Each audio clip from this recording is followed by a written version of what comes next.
O Espírito da Verdade, capítulo 39, perigo. Cada vez que a irritação te assoma aos escaninhos da mente, segues renteando sinal de perigo. Mesmo que tudo pareça conspirar em teu prejuízo, não convertas a emoção em bomba de cólera a explodir-te na boca. Desequilíbrio que anotes é apelo da vida, que lhe prestes cooperação.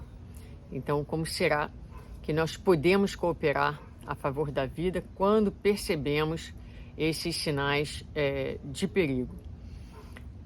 Quando as águas em monte investem furiosas sobre a faixa de solo que te serve de habitação, levantas o dique capaz de governar-lhe os impulsos.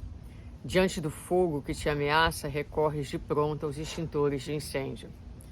Toda vez que o curto-circuito reponta na rede elétrica, desligas a tomada de força para que a energia descontrolada não opere a destruição. Então, Emmanuel nos dá 3 exemplos de como nós utilizamos de recursos para controlar forças externas que ameaçam o nosso desequilíbrio, como levantar um dique para controlar a força das águas que podem ameaçar o nosso bem-estar. E ele vai dizer então, assim também quando a prova te visite, não transfigures a língua em chicote aos dois semelhantes. Se agressões verbais te espancam os ouvidos, ergue a muralha do dever fielmente cumprido, em que te defendas contra o assalto da injúria. Então, pensando na imagem do dique, que controla a força das águas, a muralha do dever fielmente cumprido, para que, apesar do nosso instinto de revide, de proteção, de defesa, o dever bem cumprido, pensar o que eu já sei com o Evangelho de Jesus, como Jesus agiria, o que será que será o comportamento que vai me trazer maior paz, né? Então, o que a doutrina já me ensinou sobre o revide, sobre a cólera, e procurar então usar destes ensinamentos, como ele coloca aqui, como essa muralha do dever fielmente executado. Talvez isso nos custe, talvez seja muito difícil, talvez seja muito doloroso, mas uma coisa que é certeira, não nos tirará a paz se estivermos no cumprimento do nosso dever. Se a calúnia te alcanceia, guarda-te em paz no refúgio da prece. Então, cumprimento de dever, o uso da prece. Se a dignidade ofendida dentro de ti surge transformada em aceso estopim para a deflagração da revolta, deixe que o silêncio te emudeça, até que a nuvem da crise te abandone a visão. Então, cumprimento de dever, prece, silêncio.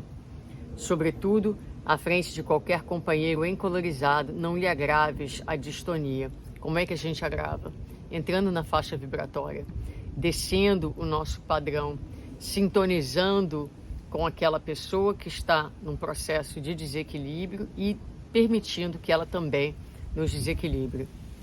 Ninguém cura um louco zurzindo-lhe o crânio, porque zurzir o crânio de alguém, porque violentar alguém também é loucura.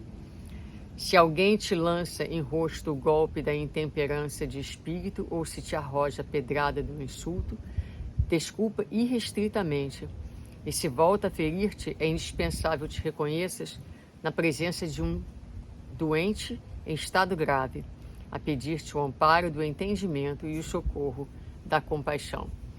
Então, talvez para nós o mais importante aqui é reconhecer que aquele que agride é sempre doente, entender que nós muitas vezes agimos instintivamente, não raciocinamos e nos deixamos levar porque nos sentimos feridos e temos a necessidade de nos defender, mas já temos alguns recursos que podem nos ajudar a não adoecermos, a não enlouquecermos, a não nos perdermos juntos no processo como estes que foram sugeridos aqui pelo mentor. A muralha do dever cumprido, a prece, o silêncio e o perdão. Reconhecendo sempre que aquele que agride está enfermo e não precisa de hostilidade, precisa de compaixão, precisa de fraternidade.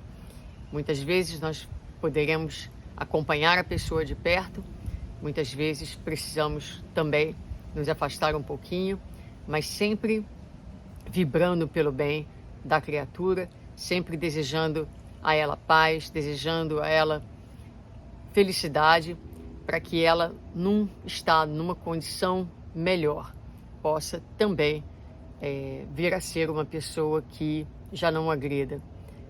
Lembrando também que nós temos os nossos momentos onde nós somos os agressores, somos os hostis, somos os violentos e precisamos que alguém tenha tolerância e compaixão conosco, nos desculpe aquele momento de loucura, aquele momento de desorganização das nossas mentes, de cegueira espiritual, e assim a gente segue dentro dessa fraternidade, dentro dessa proposta evangélica de compaixão e de perdão. Perdão, como ele diz aqui, perdão, desculpa irrestrita, dentro dessa proposta de Jesus, de amai-vos uns aos outros, amai-vos como eu vos amei e amai os vossos inimigos também, incluindo dentro de todas essas propostas de amor.